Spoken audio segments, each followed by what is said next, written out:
Bon allez, un peu de psycho, et aujourd'hui, ce sera l'effet rebond, parce que j'ai envie.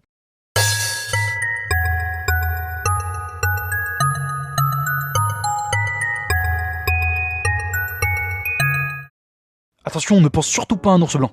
D'ailleurs, je t'interdis pour tout le reste de la vidéo de penser à un ours blanc. Cette petite consigne toute bête que je viens de vous poser et que je suppose vous connaissiez déjà plus ou moins, en fait elle vient d'un papier appelé Paradoxical Effect of Soul Suppression rédigé par Wegener, Schneider, Carter et Wright en 1987. Et le but de l'expérience était plutôt simple, c'était juste de constater les variations d'activation d'un concept à l'esprit avec et sans demande de suppression préalable. Ça vous dit rien? Oui, bon, je me doute que dit comme ça a l'air un petit peu tiré par les cheveux, mais en gros c'était juste de voir si, en vous interdisant de penser à quelque chose, ça avait le bon effet ou l'effet inverse, en fait, tout simplement. Mais bon, il faut quand même en faire l'expérience. Au premier groupe, dit Control, qui s'appelait Initial Expression, on leur demandait d'abord de penser à un ours blanc, puis ensuite on leur demandait de supprimer cette pensée relative à l'ours blanc. Et au second groupe, dit Initial Suppression, on leur demandait d'abord de supprimer la pensée relative au nounours, puis on leur demandait de l'exprimer. Et ils ont voulu mesurer l'occurrence d'activation du concept sous trois formes, avec clochette et mention, clochette seule ou mention seule. Mais bon, ça n'a pas trop d'impact pour ce que je vais vous dire aujourd'hui. Et comme vous pouvez le voir sur ce joli petit tableau tout mimi, lors de la session suppression, forcément le groupe suppression a produit une nette réduction de la pensée ours blanc comparativement au groupe contrôle, presque 2 fois moins en tout cas sur 2 conditions. Par contre, lors de la session expression, son nombre de pensées relatives à l'ours blanc a été bien supérieur comparé au groupe contrôle, presque 2 points en moyenne sur chaque condition. Donc ce qu'on peut en tirer, c'est que si vous demandez d'abord à quelqu'un de penser à quelque chose, puis ensuite de supprimer cette pensée, il n'y aura pas vraiment de grands changements. Cependant, si on vous demande d'abord de supprimer cette même pensée, ça va marcher au début, mais ça la rendra d'autant plus disponible par la suite. C'est ce qu'on appelle le modèle de Wegener, ou effet rebond. À partir de ce modèle, ils ont pu produire un petit schéma qui dit qu'en gros, lorsqu'on produit une consigne de suppression, l'individu va chercher des distracteurs, qui va effectivement produire des pensées relatives aux distracteurs choisis, mais par la suite, on va avoir un rebond automatique de la pensée supprimée, ce qui va produire une détection de cette intrusion de cette pensée qui doit être supprimée, ce qui va redemander une reconsigne de suppression, distraction, etc., comme une boucle en fait. Je vous mets cette petite boucle que j'avais eue en diapo quand j'étais en L3 de psycho, que j'ai trouvé vraiment géniale et qui montre vraiment bien cet effet-là. Au fait, je vous avais pas interdit de penser à un ours blanc? Alors qu'est-ce que vous faites? La consigne que je vous ai dit au début tient toujours, vous n'avez pas le droit de penser à un ours blanc de toute la vidéo.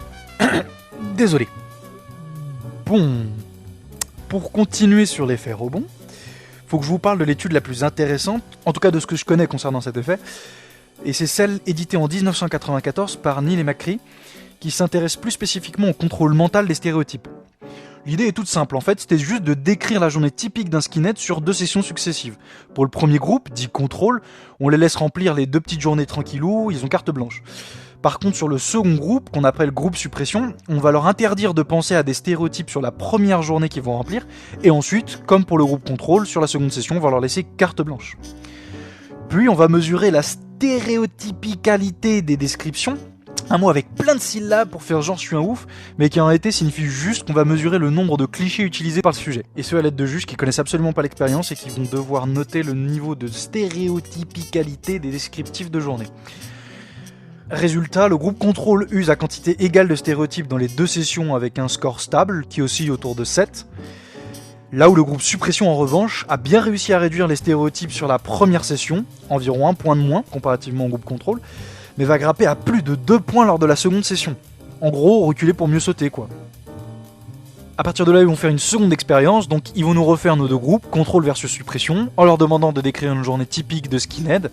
Donc dans le premier groupe, ils font ce qu'ils veulent, dans le second groupe, ils doivent pas penser de manière trop stéréotypée. Mais cette fois-ci, plutôt que de leur demander de redécrire la journée typique d'un skinhead en mode full expression, on les fait tout simplement s'asseoir dans une salle d'attente où se trouvent sur une chaise les affaires du skinhead. Et on va mesurer l'écart de chaise entre les affaires du skinhead et là où la personne va s'asseoir. Et comme on peut le constater, en fait, il y a en moyenne une chaise de différence, 5 pour le groupe contrôle et 6 pour le groupe suppression.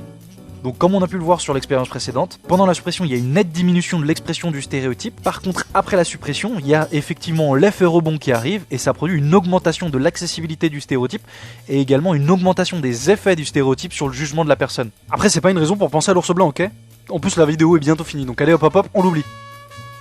Non, plus sérieusement, je pense qu'à partir de là, on peut conclure sur le fait que vouloir corriger une pensée ou un stéréotype, ça peut aboutir assez facilement au résultat inverse en fait. Interdire une attitude ou un comportement, c'est précisément le meilleur moyen de l'activer. Malgré le fait que je vous ai interdit explicitement de ne pas penser à un ours blanc, je mettrais ma main à couper que vous n'ayez jamais autant pensé à un ours blanc depuis longtemps. Et je pense même que vous risquez d'y penser encore après la vidéo. C'est ce qu'on peut retrouver dans une moindre mesure dans les fesses stressantes par exemple. Le fait de vouloir censurer quelque chose, c'est le meilleur moyen d'en créer un attrait. Ou de manière plus générale, tout ce qu'on appelle comme étant la psychologie inversée. Faire changer une attitude ou un comportement avec quelque chose ou quelqu'un est très délicat et le pire c'est d'y aller de manière bourrine parce que c'est le meilleur moyen de bloquer la personne dans sa position. On le verra plus tard sur les croyances et les idéologies, mais si vous voulez augmenter le racisme, interdisez-le. Si vous voulez augmenter le sexisme, interdisez-le. Et de manière plus générale, si vous voulez augmenter la pensée et l'attrait des gens pour quelque chose, interdisez-le. Par contre, si vous voulez réduire cette attitude parce que vous la pensez néfaste, travaillez dessus, parlez-en avec les gens qui sont concernés, qui ont un avis différent, qui sait, ils ont peut-être des raisons à entendre et sur lesquelles vous pourrez travailler, et même peut-être beaucoup de choses à vous apprendre. L'idée c'est de travailler ensemble, parce que plus on se divisera, moins on y arrivera. Et croyez-moi, c'est le but de système, diviser pour mieux régner. Et pour finir, je voulais vous proposer quelque chose. En général, à la fin des revues scientifiques, on doit produire des critiques et limites des expérimentations et de l'étude. Savoir quels biais ont pu rentrer dans l'expérimentation, savoir quelles données parasites, quelles variables parasites sont rentrées et qu'on pourrait contrôler, ou peut-être même quelque chose, une autre expérimentation qu'on pourrait faire pour approfondir. Et ça, je veux pas le faire ici, je voudrais vraiment vous proposer à vous de le faire, de noter quelque chose en commentaire, vraiment des petites idées que vous avez, ou même un big pavé si vous avez vraiment la motivation. Parce qu'une des raisons principales pour lesquelles j'ai créé cette chaîne, c'est qu'on produise et qu'on essaie de développer ensemble un esprit critique et qu'on puisse avancer sur le chemin de la connaissance. Donc voilà, n'hésitez vraiment pas, je les lirai toutes et j'essaierai d'y répondre de manière optimum, autant que faire se peut. Et pour la suite, vous connaissez la chanson, pouce bleu, abo, partage, tout ça, je vais pas vous le répéter, je trouve ça débile. Et comme vous le savez, j'aime bien finir par une citation, et celle-ci sera de Beauvoir, un psychologue social, qui dit tout simplement « Jouer sur le sentiment de liberté est l'élément de manipulation principal ».